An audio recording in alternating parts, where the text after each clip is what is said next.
사무엘상 16장 14절부터 23절까지입니다. 14절부터 18절까지를 먼저 보겠습니다. 사무엘상 16장 14절부터 18절까지 같이 공부합시다. 시작. 여호와의 영이 사울에게서 떠나고 여호와께서 부리시는 악령이 그를 번뇌하게 한지라. 사울의 신하들이 그에게 이르되 보소서, 하나님께서 부리시는 악령이 왕을 번뇌하게 하온즉 원하건대 우리 주께서는 당신 앞에서 모시는 신하들에게 명령하여 수금을 잘 타는 사람을 구하게 하소서. 하나님께서 부리시는 악령이 왕에게 이를 때에 그가 손으로 타면 왕이 나으시리이다 하느니라. 사울이 신하에게 이르되 나를 위하여 잘 타는 사람을 구하여 내게로 데려오라 하니, 소년 중에 한 사람이 대답하여 이르되 내가 베들레헴 사람 이새의 아들을 본즉 수금을 탈 줄 알고 용기와 무용과 구변이 있는 준수한 자라. 여호와께서 그와 함께 계시더이다 하더라. 아멘. 사울 왕에게 악령이 역사하기 시작했습니다. 그때마다 이제 제정신이 아닌 거죠. 번뇌하고 머리가 도는 거예요. 그래서 이걸 고쳐야 되겠다 고민하고 있을 때 좋은 음악을 들으면 안정되지 않겠는가, 이런 이제 신하들의 의견이 있었어요. 그래서 수금을 잘 켜는, 잘 타는 그런 사람을 고릅시다. 그 중에 이제 다윗을 알고 있던 소년이 소개를 하게 되는 거죠. 사울이 악령에 시달리고 있고 결국 다윗을 통해 고치는 거 아닙니까?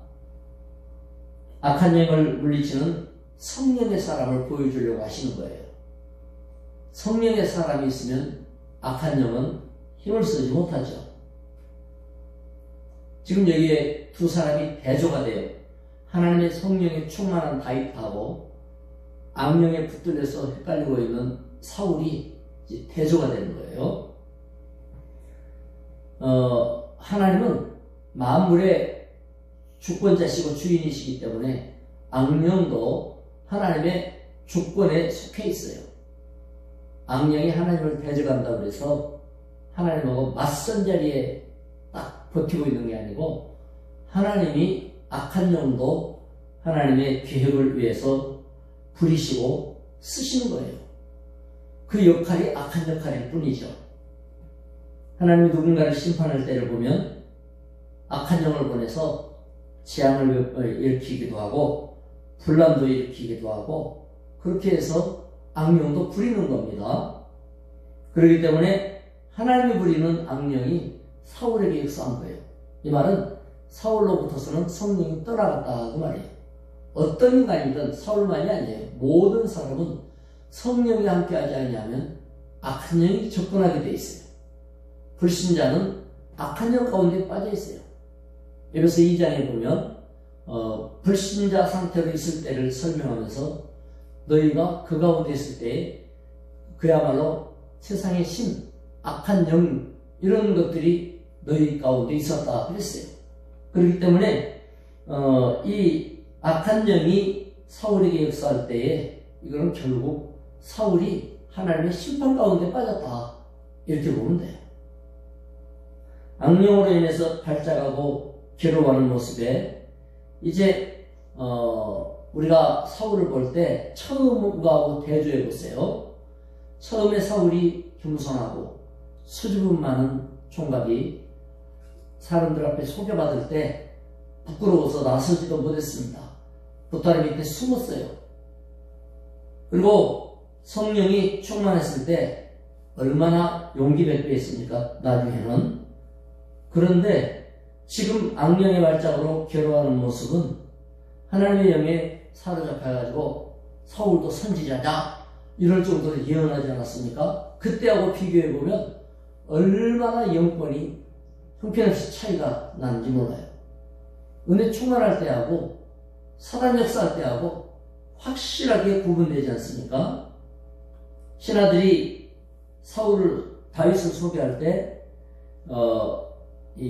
뭐라고 하는 거 아니? 하나님이 함께하더이다 그랬어요. 사람들 눈에 하나님이 함께하는 자다라는 그 모습이 다윗의 모습이라는 것은 사울하고 엄청난 대조가 되는 거예요. 신하 모두는 사울에게 악령이 함께한다 다 알고 있어요. 그런데 다윗 소개하면서 하나님이 함께합니다 다 알고 있어요. 성령 충만이 이렇게 중요합니다. 신앙은 평판이 나게 되어 있습니다. 아무리 조용한 사람도 신앙은 평판이 나게 되어 있어요. 사단이 역사하면 사단이 역사하는 그 모습이 드러나요. 어떤 남자 연예인이 오랜 세월 고생하다가 박수무당이 됐는데 그 주변에서 귀신 든 거를 다 아는 거예요. 왜냐하면 말하는 것이 달라요. 귀신 안 들어가는 사람하고 귀신 들어가서 말하는 거하고 말하는 게 다르고 마치 전대의 예언와도 다르니까 여러분 성령의 사람도 그렇게 달라요. 하나님의 영과는 믿음의 선포가 있고 은혜의 말이 나오기 때문에 달라요. 우리는 신앙 평판이 아름답도록 성령 충만을 늘 구해야 될 줄로 믿습니다. 그 다음에 봅시다. 19절부터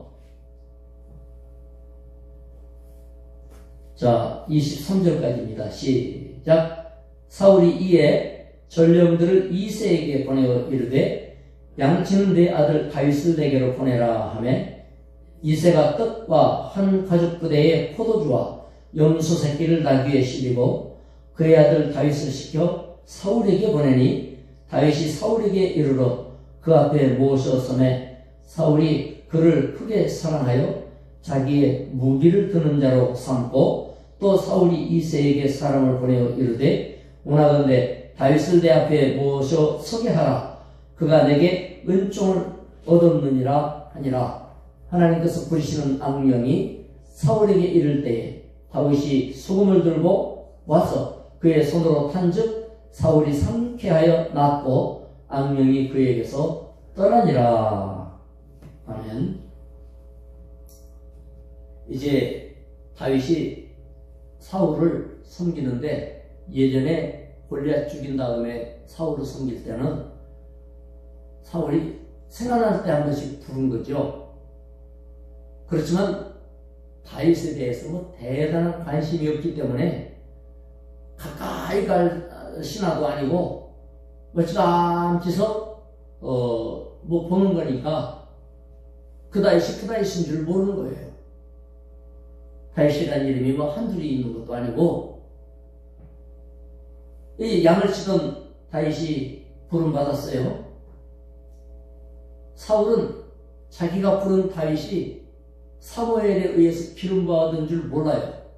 하나님이 새로 왕으로 선택해서 다음 왕감이 자기 앞에 와 있는 거 모른단 말이에요. 이 영안이 어두워진 거예요. 이제 귀신이 역사하는 사람한테 영안이 있겠어요? 성령이 역사하는 걸 몰라요. 인간의 불행이죠. 하나님 역사하지 않으면 인간은 원래 코앞도 모르지만 그나마도 몰라요. 사울은 다윗을 매우 이제 아끼게 됩니다. 왜냐하면 소금만 타면 머리가 개운하고 잠도 잘 수 있고 마음이 편해지니까 귀신이 도망가니까. 그래서 자기 무기를 드는 부하로 삼아요. 아주 신임한 거예요. 무기를 가지고 있으면 위험하지 않습니까? 언제 왕에게 덤빌지 모르기 때문에 진짜로 믿지 않는 한은 무기를 관리하게 하지 않죠. 물론 이거는 다윗이 라이벌이다, 저놈이 왕이 될지 모른다 그 생각 들기 전까지예요. 어쨌거나 다윗을 신임합니다. 다윗이 수금을 타고 사울은 평안을 얻고 은혜 받은 사람 덕을 보는 거예요. 여러분이 은혜 충만해야 돼요. 그래야 악한 영에 붙들린 사람이 덕을 봐요. 여러분의 덕을 봐야 성령의 역사를 통해서 일이 해결되는 거예요.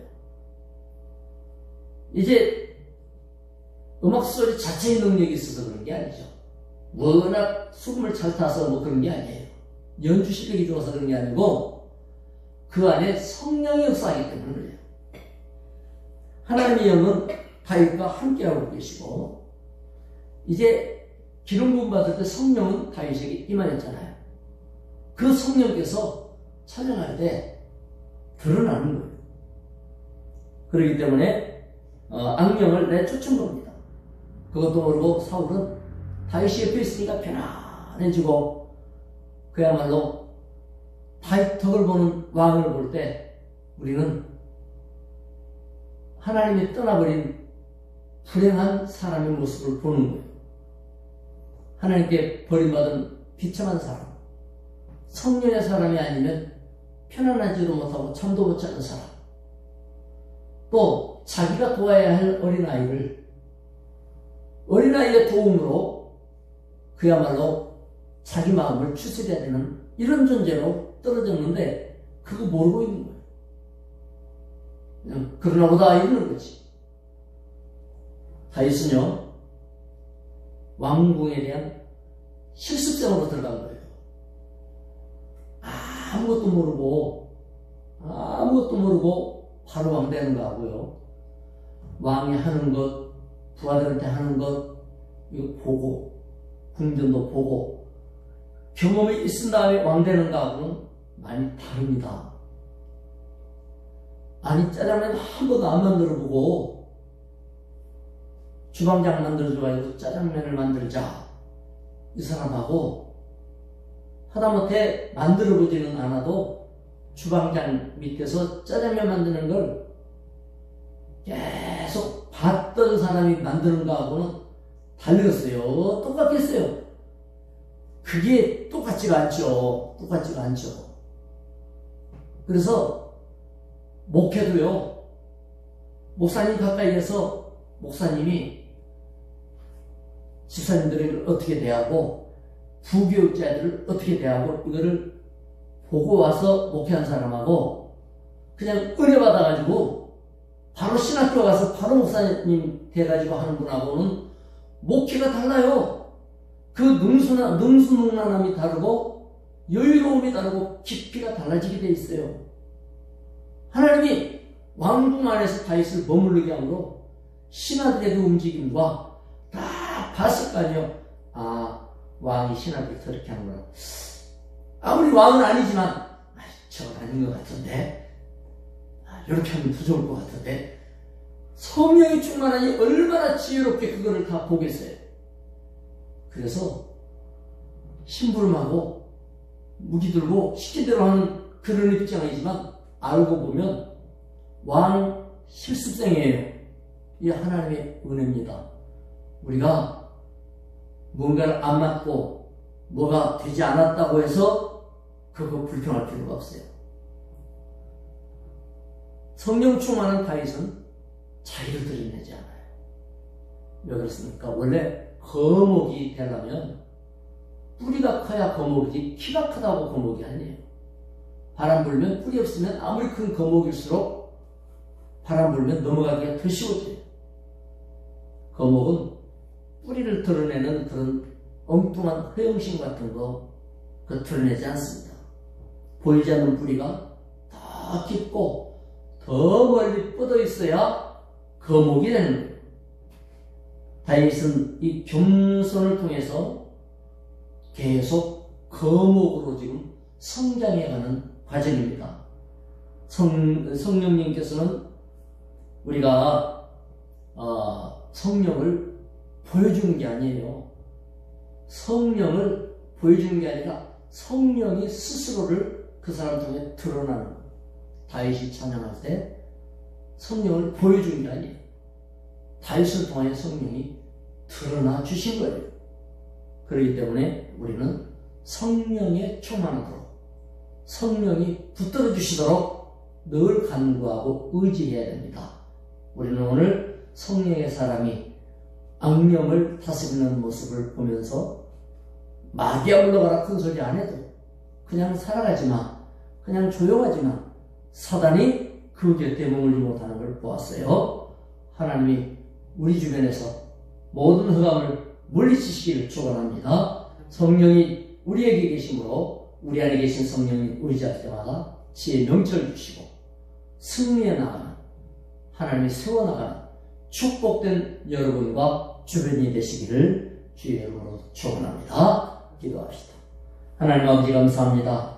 성령으로 충만케 하여 하나님의 일이 이루어지게 하시고 주님이 드러나게 하시며 하나님이 함께하는 자라는 믿음의 평판들이 세상을 복되게 하시기 원합니다. 우리 주변을 믿음으로 세워나가게 하시고 온 가족, 온 주변 예수 충만, 은혜 충만케 도와주시옵소서. 오늘도 하나님의 인도하심으로 큰 나무와 같이 세워지고 주님 앞에 든든케 해 주시옵소서. 예수님의 이름으로 기도드리옵나이다.